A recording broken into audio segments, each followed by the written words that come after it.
कभी सोचा है एक मिनिस्ट्री के अंदर हर एक पैसा, हर एक खर्चा और हर एक रिपोर्ट का जिम्मेदार कौन होता है? वो एक आदमी होता है सेक्रेटरी, जो कहलाता है chief accounting authority. GFR rule number 70 कहता है ये पोजीशन सिर्फ एक कुर्सी नहीं है, ये एक जिम्मेदारी है, देश के पैसों के प्रति एक वचन है। सबसे पहले वो रिस्पॉन्सिबल और अकाउंटेबल होता है अपनी पूरी मिनिस्ट्री के फाइनेंशियल मैनेजमेंट के लिए। अगर किसी मिनिस्ट्री को करोड़ों रुपए मिलते हैं तो वो इंश्योर करता है कि ये पैसा उसी काम में लगे जिसके लिए पार्लियामेंट ने सैंक्शन दिया था। किसी भी तरीके का मिसयूज नहीं चल सकता। हर एक रुपए सही जगह सही मकसद के लिए खर्च होना मैंडेटरी है। और फिर आता है एफिशिएंसी और ट्रांसपेरेंसी का फंडा।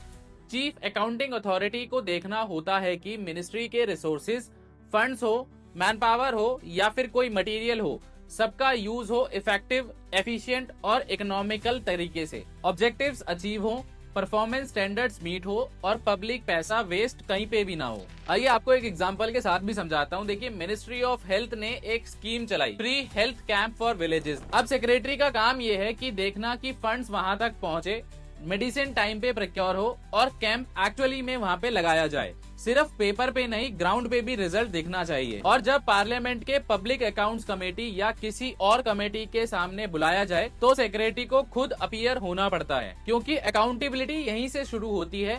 वो हर प्रोजेक्ट का रिव्यू करता है, हर प्रोग्राम की परफॉर्मेंस चेक करता है, ये देखने के लिए कि ऑब्जेक्टिव्स टाइम पे अचीव हो भी रहे हैं या फिर नहीं। उसके ऊपर ये जिम्मेदारी भी है कि एक्सपेंडिचर और फाइनेंशियल स्टेटमेंट्स टाइम से प्रिपेयर हो, मिनिस्ट्री ऑफ फाइनेंस के गाइडलाइन के मुताबिक। प्रॉपर रिकॉर्ड्स मेंटेन करना, हर ट्रांजैक्शन का ऑडिट ट्रेल बनाना, ये सब उसी की ड्यूटी है। और सबसे इम्पोर्टेंट, इंटरनल कंट्रोल्स सिस्टम ऐसा हो कि फ्रॉड या इररेगुलरिटीज का कहीं पे भी स्कोप ही ना रहे। प्रोक्योरमेंट भी उसके कंट्रोल में होता है, चाहे वर्क्स हो, सर्विसेज हो या फिर सप्लाईज। और प्रोसेस होना चाहिए फेयर, इक्विटेबल, ट्रांसपेरेंट, कॉम्पिटिटिव और कॉस्ट इफेक्टिव। यानी किसी भी तरीके का ना फेवरेटिज्म नहीं चलेगा, कोई बाईपास नहीं चलेगा, सिर्फ मेरिट और ट्रांसपेरेंसी चलेगी। और फाइनली वो इंश्योर करता है कि गवर्नमेंट के जितने पैसे रिकवर होने चाहिए वो रिकवर हो और कोई अनऑथराइज, इररेगुलर या वेस्टफुल एक्सपेंडिचर ना हो। रूल नंबर 70 सिर्फ एक क्लॉज नहीं है, ये एक रिमाइंडर है कि देश के पैसों का हर नोट, हर ट्रांजैक्शन एक जिम्मेदारी के साथ जुड़ा है। चीफ अकाउंटिंग अथॉरिटी सिर्फ एक ऑफिसर नहीं, वो देश के फाइनेंशियल ट्रस्ट का गार्जियन है, क्योंकि जब पब्लिक का पैसा है तो अकाउंटेबिलिटी भी पब्लिक के सामने होनी चाहिए।